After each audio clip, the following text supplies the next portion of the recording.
Today we're going to dive deep into the advanced sequencer that is found in n.i.n.a. Hi, I'm Dave of Urban Astro and welcome to my channel. The previous set of videos that I've done on n.i.n.a have focused on things like the legacy sequencer and a little bit about the templates that are found in the advanced sequencer to kind of help you out and to kind of help you along. Today we're going to do and create an advanced sequence. So hang tight. So to get there, you're just going to go to your sequencer tab here in n.i.n.a and you're going to hit advanced sequencer. And just as a reminder, I've talked about this before, but I'm just going to bring it up again. Let me clear this out. There we go. There are three areas. Think of them as master containers. So you got a sequence start area, and you got the sequence target area, and you got the sequence end area. And these are helpful because you can create multiple templates that you can use, or you can throw in additional instruction sets and instructions in each of these. The problem that you come up with, though, is that you can't save everything from all three areas out as a unified template. In other words, if I built out my sequence start and my sequence end and my sequence target, I can't save all three of those out as one master file. I have to save them out as three separate templates. So to get around that, you can actually use the sequence target area and put in your sequence starting information and your sequence ending information in there and save that out as your template, and it works quite well. That's how I set up all of my templates, and it works really well. So to start off, we have to use a high-level container, and that's going to be our deep sky object instruction set. This is where our targeting information is going to be at. Now, for me, I only shoot one target per night. I don't shoot multiple different targets, and if you want to shoot multiple different targets, you can do that in n.i.n.a, but it's much more complex. And you would set up a number of different deep sky instruction sets, and you would have conditions set so that if a certain time has been reached, that you end that particular session, and then it will move on to the next deep sky object instruction set and execute everything in there, which means maybe a new target and whatever else it is that you want to do. I don't shoot that way. I live in Bortle, 7-8 skies. So for me to shoot multiple targets on one night, I'm really kind of shooting myself in the foot. So for me, it's one image per night per telescope. That's what this sequence is going to be. It's going to be a single target sequence. And what I'm going to do is I'm going to do a narrowband sequence. I'm going to do an SHO sequence, or as the order in my filter wheel is H, O, and S. And those are short for H is hydrogen alpha, O is oxygen 3, and of course S is sulfur 2. That's just the way that they're in my filter wheel. And so it's basically an SHO, but the order is going to be a little bit different. So try not to be too confused by that. So to start our target, to start our sequence, we're going to use the deep sky object instruction set. We're going to throw that in here. And everything else we're going to do is going to be nested in this particular container. And again, think of all these things as containers, and you can put boxes within boxes, and that's what we're going to do today. So what am I going to call this thing? Because However I label this, it's going to get saved out in my templates as that. So I'm going to call this SHO imaging as a sample. Okay, so when we get a target selected, and I'll walk you through that, it's really kind of slick how this works. But once we get a target selected and saved out, then we can go ahead and add it to the sequence, and we are off to the races.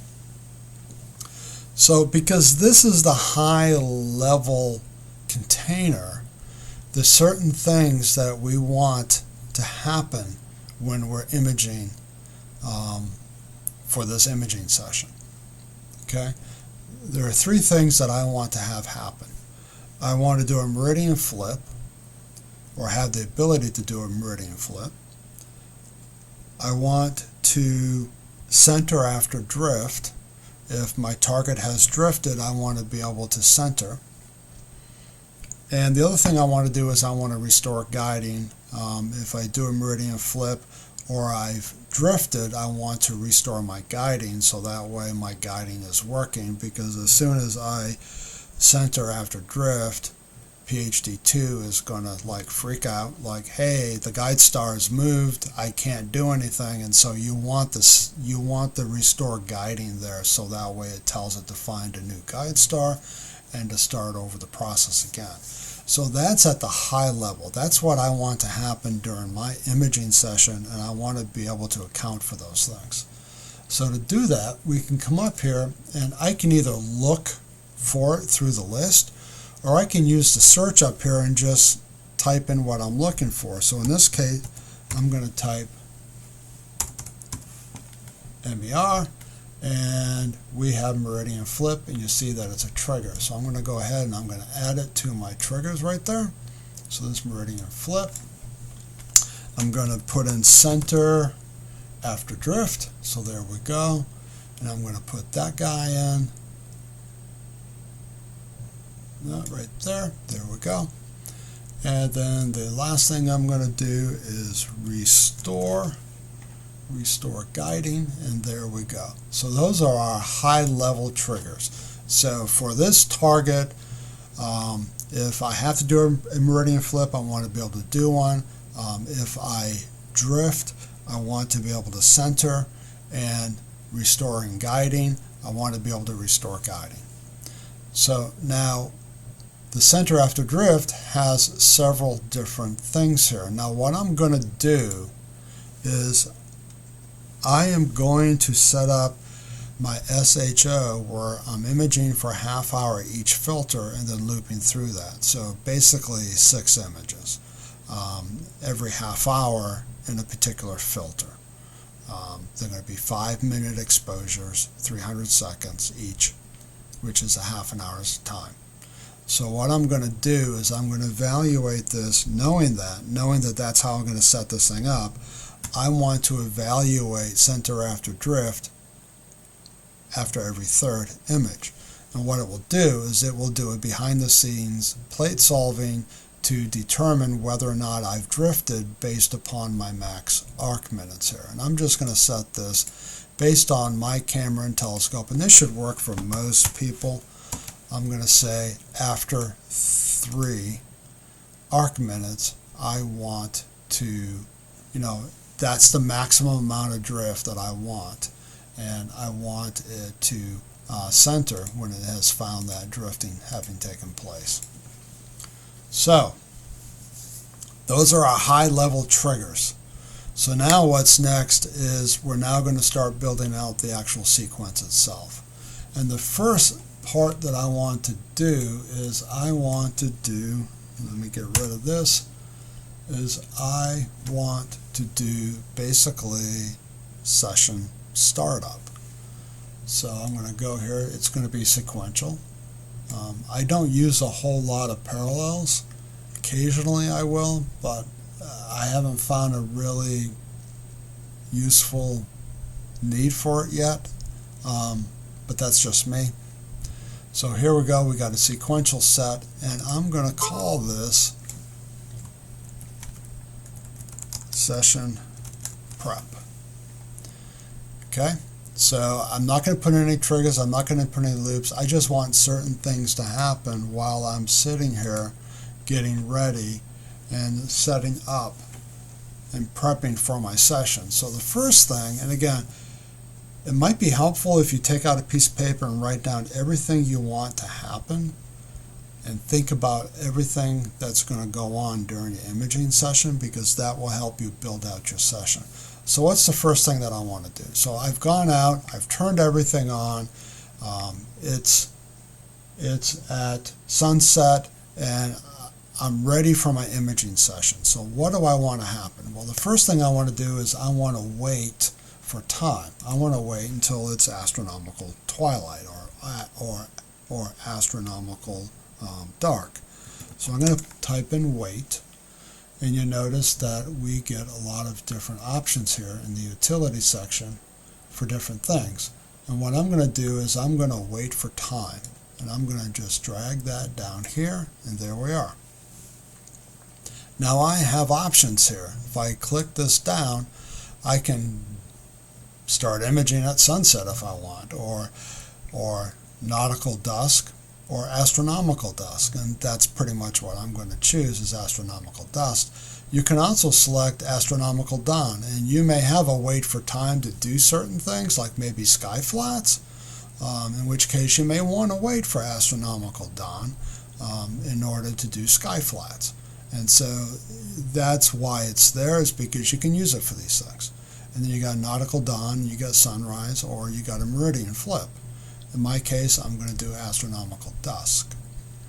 Now, you see here that it's going to start at 17 minutes past 9. It's just going to, this condition will be met, and it'll move to the next instruction. And so, astronomical dusk, in my area, the sky doesn't change its brightness from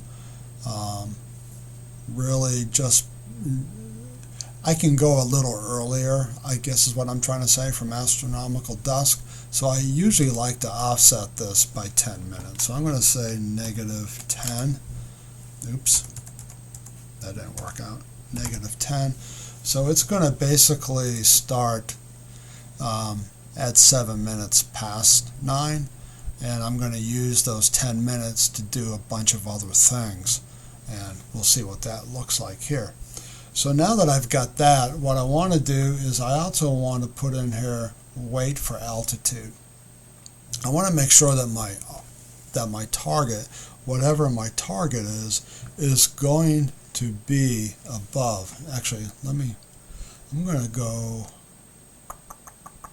wait until above horizon. There we go. That's what I want. Wait until above horizon. What this is going to do, I have a horizon file, and my horizon file has basically the horizon of my backyard. So I have accounted for houses, bushes, and fences. And what I basically want to do is I want to wait until astronomical dusk, -10 minutes, but I also want to wait until the object is above my horizon, and it's going to use the horizon file that I have built for that. If you don't have a horizon file, you can kind of look to say, okay, I'm about 20 degrees or 30 degrees, and so you can set that here. So based upon where you're imaging from and what the horizon line looks like, you can determine how many degrees you want it to be above the horizon before you start imaging.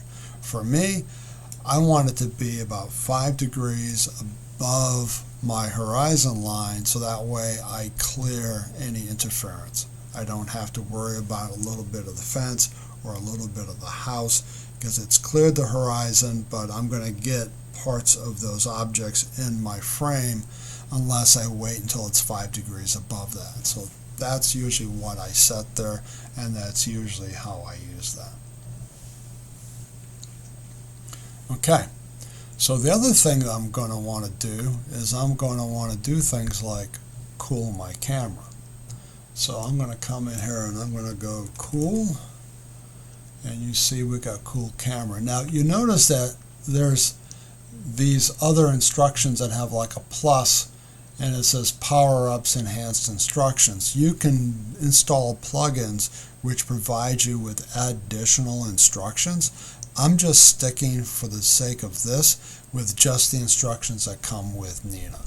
You can extend the number of instructions that you have available to you, and you can play with them and tweak them to the way you want, but I'm just going to stick with what comes with n.i.n.a because many of you, that's what you are working with. So anyways, so we're going to go here and we're going to cool the camera, and I'm going to go to -10 degrees C. I like to cool my camera down to -10. I'm not putting in a minimum duration because, and you can say, okay, I want this done in 5 minutes, or I want this done in 10 minutes. I just let the camera do it. It has the instruction to warm up, and I find that the warm-up sequence that n.i.n.a comes natively seems to work just fine. And again, I want to preserve the life of my cooler, and so I don't want to cool it faster if I don't need to. And in this particular case, I really don't need to. So I'm going to cool the camera until so that it's 10 degrees below 0. And then the other thing I'm going to do is I'm going to unpark my scope.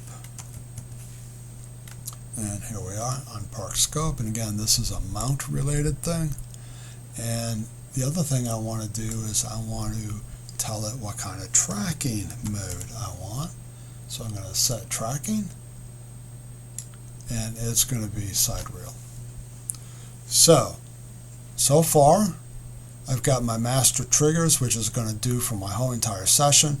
I'm going to wait for time. I'm going to wait until it's above the horizon, and then I'm going to cool my camera, unpark the scope, and set tracking, and that's my session prep. So now I'm ready to go ahead and get ready and go find my target. So I'm going to clear this out, and we're going to put in another container, and it's going to be a sequential instruction set, and we'll put it right after this one, right there. And there we go. And I'm going to call this target prep.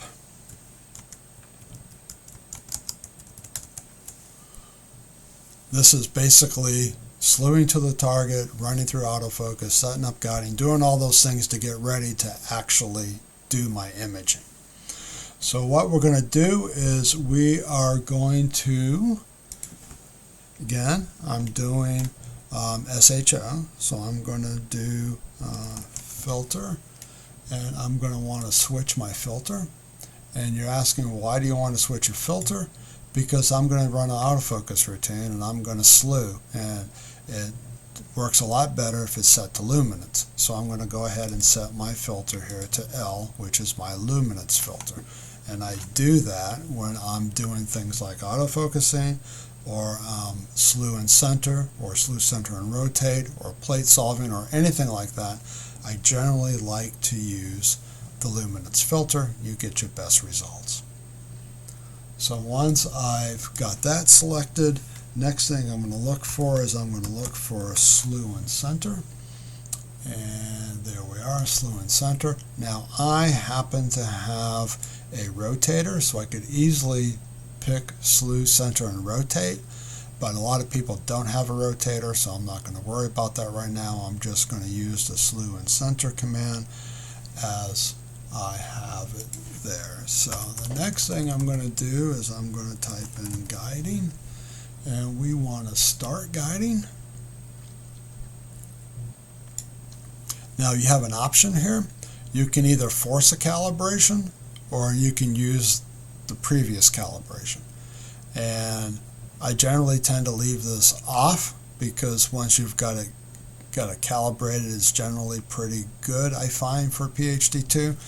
Your mileage may vary, but if you want to force a calibration, you can just go ahead there and just click force calibration. And then the last thing we want to do before we start imaging is, of course, our autofocus. And we want to run an autofocus routine. So there we go. So that's our target preparation. So now we're actually ready to actually do some imaging. And let's set that up. So to do that, let me clear this thing out. We need to add another sequential instruction set, and we're going to add it right there. Okay, and we're going to do session imaging. Okay, again, this is related to the session itself. So we're going to put in some triggers here. Okay, so what kind of triggers can we put in here? Well, we might want to put in autofocus after a filter change. Unless you have filter offsets set up, and in this particular case I don't have them set up yet, so just in case I decide that I want to run the scope and do an imaging session and I haven't gotten my filter offsets figured out yet, I can use that particular trigger so that every time I switch a filter it will go ahead and do an autofocus routine. The other thing that I may want to do is I may want to autofocus after an HFR increase, and I find that it's really important to do that and to set that up so that if there is an HFR increase you can autofocus and not have a whole bunch of images that were taken with an increased HFR, which means it leads to more fuzzy images. So you get crisper and cleaner and sharper images if you really focus in on the HFR. And then the other thing that I'm going to do is I'm going to set up a master dithering. Now I'm going to use the smart exposure instruction set for the actual image acquisition, but in part of that smart exposure instruction you can set how many you want to dither, but if you want to change how many you want to dither, it's easier to set it at a master level than having to go in and change it 3 times, or if you're doing an LRGBH, 5 times or whatever, you just change it in one place and it just makes life simpler. So let's go ahead and add those particular instructions. So the first one, because I've been working with n.i.n.a for a little bit, I know that AF, abbreviation for autofocus, in this particular case will bring up these particular sets of triggers which all begin with AF. So I'm going to autofocus after a filter change, so that's a trigger that I'm going to add. And then the next trigger I'm going to do is autofocus after HFR increase, so that's my next one that I'm going to add. There we go. And then the other one that I'm going to add is dither, and I'm going to dither after a certain number of exposures, and I'm going to add that particular trigger right there. Okay, so now let's go over these. So autofocus after filter change, you don't have to do anything. It will just do it based upon what the last filter was set at. Now, autofocus after HFR increase. So I'm going to be doing 6 images of a filter, and you'll see what I mean when I go to set it up. So I want to check my HFR increase after 3. So after every 3 I want to check, and really what I'm looking for is 5 is a little bit too aggressive. I'm going to say a 10% increase. So if there's a 10% increase after every 3, it will run an autofocus routine just to kind of clear it up. Or I can say after 4 if I want, because that way it doesn't run into my 6. So that way after my 4th I at least will save, I'll have 2 images that will be refocused if there's more than a 10% increase in HFR value. So that's probably good. And then dithering, I'm going to say I'm going to dither after every 3 exposures. Okay, so those are my triggers for my imaging session itself. Now I'm going to put in some loops here. Like I say, I only do 1 image per night, so I'm just going to put in some loop conditions here, and one of them is going to be I am going to loop until time. So I'm going to put this right down here into my loop. And then the other thing I'm going to do is I'm going to loop while altitude above the horizon. So I'm going to go ahead and put that in here as well. Alright, so loop until time. Again, just like the above up here, wait for time. You know, the drop down, you got the same thing here with this one. So I'm going to put in here astronomical dawn. So it's going to be 10:52, and I'll probably go, I'll just leave that at 10:52. That's pretty good. And then loop while altitude above horizon. I'm going to put that at 5 degrees. That's generally how I like to roll. You can have 0. You can put in whatever you want. I want it to stop when it gets to the horizon. Again, my horizon is a fence, and that's in my horizon file. It will stop when I get to that 5-degree point, which is fairly low anyways, so that's good. So those are my loop conditions. So it's going to loop until astronomical dawn, and it's going to loop for as long as I am 5 degrees above the horizon. Pretty straightforward, not complicated. And now we go into our imaging session itself and the instructions, and we're going to add an instruction here called Smart Exposure. Now what's nice about Smart Exposure is that it combines a whole lot of things into one instruction. So in this particular case, I'm going to say that I'm going to shoot six exposures, and they're going to be 300 seconds apiece, so they're 5 minutes long. So this is a half an hour on a particular filter. The type of exposure that I want is a light exposure. I'm binning it one by one. It has the gain and offset based on if I turned on my camera, then it would take whatever the gain and offset that my camera's been set to, and it will use it.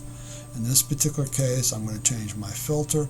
Now again, this is an SHO, but I'm using my filter wheel order, so again, it's kind of confusing. I'm going to use HA, and I'm going to change dither. It's not going to dither at all. If you have 0, it will not dither. Now I can come up here to the instruction set and drag down another one and make those changes, but I can also come over here to the 3 ellipses, and I can say copy, and I can change my filter because everything else is the same. I don't need to recreate the wheel if I don't need to, and then I come here and I'm going to copy it again, and I'm going to make this my S, and there we go. There's my HOS or my SHO if you want, and I set this to 0, so instead of having to change my dithering in 3 different places, I only have to change it in 1, and I can change it up here. I may decide to dither every half hour. I may decide that I want to do that every 6. That's perfectly fine. In this particular case, yeah, I'll just leave it at 6. So we're going to dither after every 6, so there you go.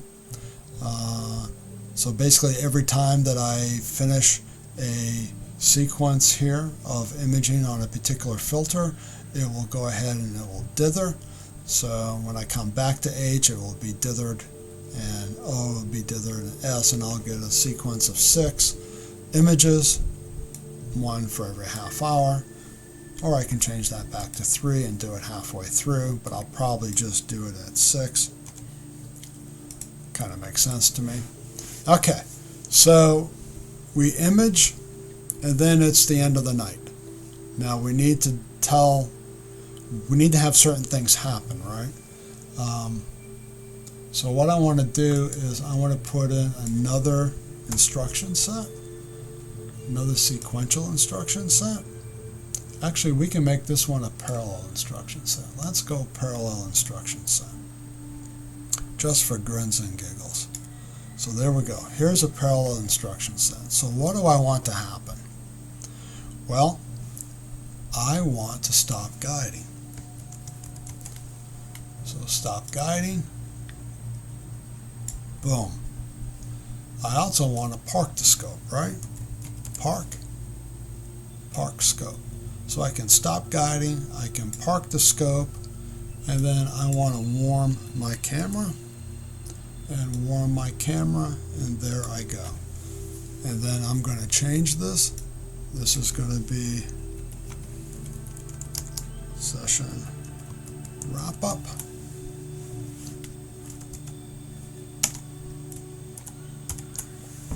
Now again, you don't have to put in like warm camera. In fact, if you're going to be out there, and we can just delete that if we wanted to. If you're going to be out there, you at least want to stop guiding and you want to park your scope, and then you can keep your camera cool so that you can go out and you can do flats, whether it be sky flats or just doing regular flats, however you want to do it. The scope is sitting, ready and waiting. It's not guiding, it's parked. It's in a safe condition, and now you can go ahead and you can do what you need to do to get flats. But I'm going to go ahead and put in warm camera just because it's another instruction. And there we go. Now, here's our session, and it's all set up and it's ready to go. And I've labeled it SHO imaging. Now, because everything is in this master container here, and you see how I've nested session prep, target prep, and then session imaging, and then session wrap up, I can save the whole thing out as a template. And whatever the title up here is going to be the name of that template. So I can go over here to my templates tab, as you can see right there. And I've already got one that I had done before called SHO imaging. I'm going to overwrite it with this one. So I'm just going to drag and drop, and you notice that you get the little red band there, and it says create new template, and we're going to say yes. I'm going to overwrite the existing template, and there we go. Or it would just ask you to save it, and you would say save. So there we go. So there's our image. So we can close out of this. We can shut this thing down, wipe it all clean, and I can drag and drop this over, and everything that we've just done is right there. That's part of the power of n.i.n.a, is that you can create templates and reuse them over and over and over again. So I'm going to go ahead and I'm going to clean this up. So how do we attach a target to this? Easy. You come in here to Sky Atlas. I done a search on Lagoon because I'm going to shoot the Lagoon Nebula, and I'm going to hit set for framing. Okay, so here's the Lagoon Nebula, and I've got it all framed up here, and I can come here over here to add target to sequence, and what I want to do is I want to attach it to a template. So in this case here, I'm going to say add to target list, and immediately you get some templates here. There's the deep sky object instruction set that I could add it to, or a basic sequence target that I could add it to. But here's the template that we created.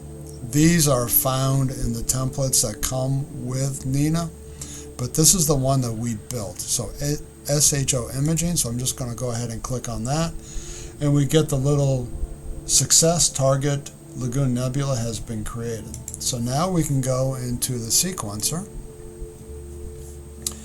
and we got our template here, but we can go over here to targets, and you notice that we have a new target here now, and the target is the Lagoon Nebula. So I can just drag this over here. Come on. There we go. Drag it over there, and it will load with the SHO template, and it'll rename the template as the Lagoon Nebula. And here it is. And it's everything that we've already set up. It's ready to go. All I need to do is press the green button down here at the bottom right hand corner, the start button, and it will start that sequence, and it will just start running through. And that's pretty much it. Now, let's say that I want to reuse this. Let's say that I want to shoot this over the next 3 or 4 nights. Well, I could just keep dragging and dropping this thing over, or I can save this thing out as a sequence file. Let's say that I want to shoot this next year, and I've already got it set up the way that I want, and so, you know, I can just go ahead and I can save this. So I can go ahead and I can save this as a sequence, and I'm going to call this Lagoon Nebula, and save it out, and it's saved out. So let me go ahead and close out of this. So let's say that, you know, back here the next day, and it's like, yeah, I've gone in maybe and I've tweaked my template, maybe I've tweaked my sequence, maybe I've added some additional things, and I just want to reuse that particular sequence. I can just go here to open it up, close the sequence, yep, and Lagoon Nebula, we're going to open it up, and boom, there it is. So here's the Lagoon Nebula, exactly as we had saved it out.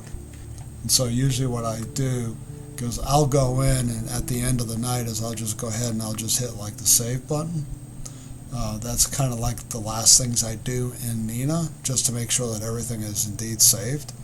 But it keeps the counters when I do that, and so I just need to go ahead and hit the reset button there to reset everything back so the counters, like here, is set to 0. So hopefully that was helpful. This is the advanced sequencer, and you can do a lot more with it. There's a lot of instructions. There's a lot more that you can do.